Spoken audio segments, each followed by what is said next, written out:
Hi guys! Welcome to another episode of Module Asia Vlogs.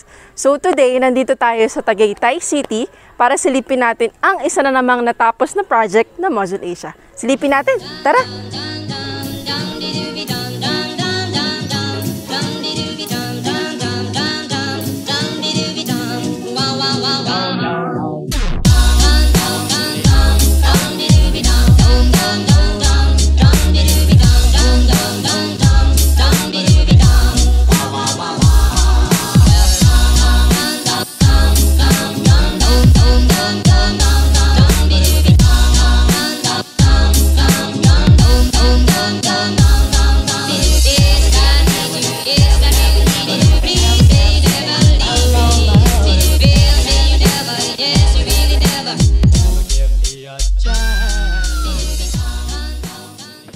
So ayun guys, kasama natin si Ma'am Carol.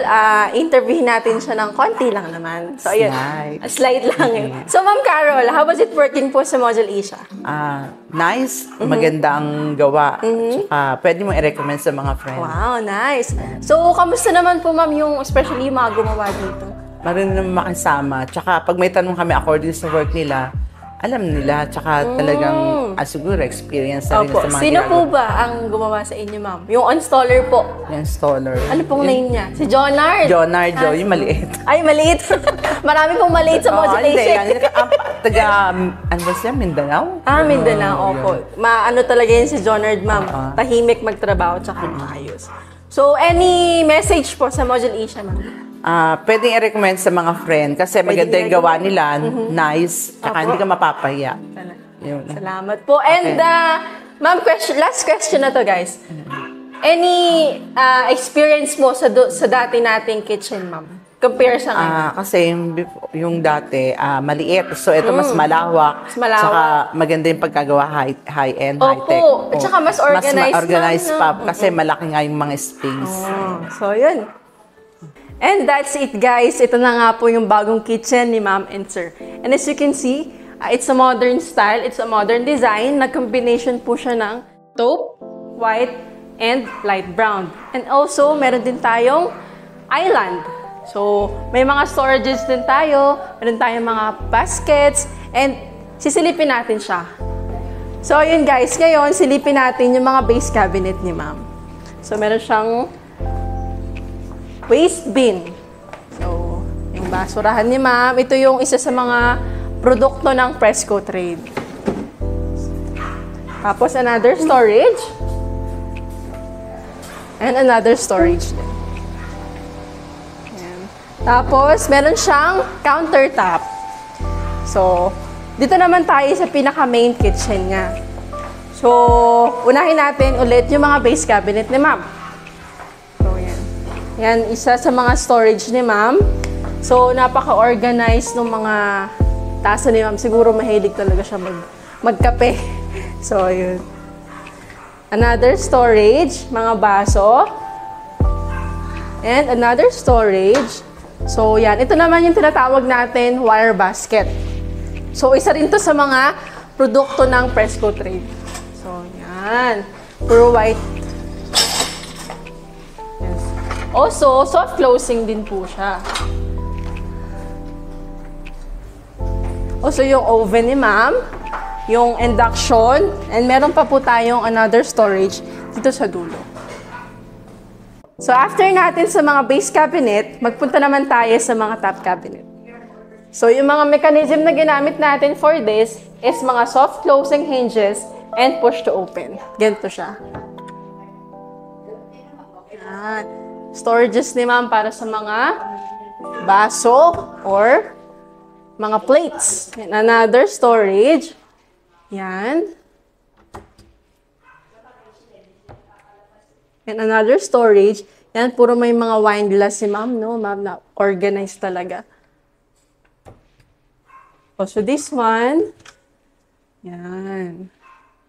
Storages din. And last, ito naman.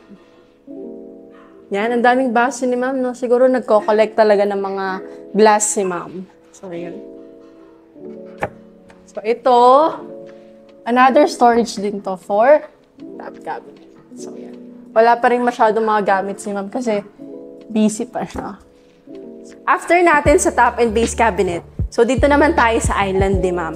So as you can see, mahaba yung island ni ma'am. Tapos white quartz siya. And meron din siyang leg space. Leg space is para meron siyang mailagay na upuan where they can have their lunch, banding. So meron din tayong sink. Yun, pinalagay ni ma'am yung sink.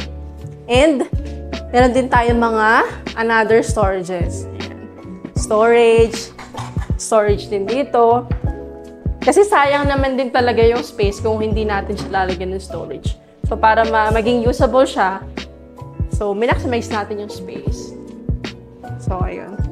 So, guys, silipin naman natin yung butler's pantry ni ma'am. Ito siya. Wow! Ooh, good. So, dito niya ini-store, guys, yung mga pagkain niya. Like, yung mga noodles, mga canned goods, ayan. Mga crackers, mga chips, and mga seasoning niya. So, kahit anong pwede niya i-store dito. So, medyo hindi pa lang talaga nakakaayos sila, ma'am, kasi busy pa sila eh.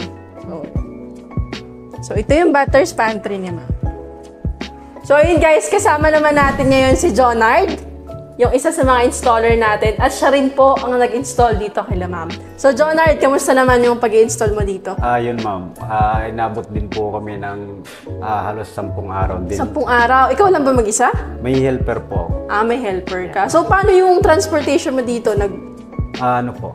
Nag-stay in ka dito? Yes, ma'am. So, guys, stay in siya ng for 10 days. 10 days. 10 days. So, hindi ka naman ba nahirapan mag-install or ano? Hindi naman ma'am, kasi gawa pong malaki naman po yung space natin. Kaya maluwag po ang gawaan.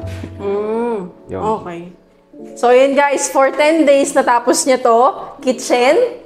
Bukod sa kitchen, ano pa yung mga Meron po ginawa tayong mo? close, master's bedroom, tapos ay grandma, tapos hers, at saka yung masters, ay ano? So, 3. Yes, ma'am. So, 3 po yung ginawa niya. 2 lang sila for 10 days. So, tingnan nyo kung gaano kabilis. It's si Jonard. Ito yung isa sa pinaka mahusay naming installer. So, yun. Maraming salamat, Jonard, sa pag-i-install mo dito kay ma'am. And that's it, guys. Isa na naman po natapos na project ng aming team dito po sa Tagaytay City. And also don't forget to like, share, subscribe sa aming mga social media accounts, which is Facebook page, Instagram, and YouTube channel. And for more modular cabinets, inspiration, and construction services as well, meron kaming website which is www.mymodulasia.com. And also, thank you po sa client for allowing us na makapag-visit and makapag-vlog po. This was Nicole. And Dion, by For making every home a better place. Your dream home is waiting. Action. Di ba kilala tayong tiyan ko? Lakan tiyan ko. Game. Soft closing din siya. And meron siyang... Sorry. Sorry, sumabit yung damit ko. Simula Quezon City. Lumipad ang aming team.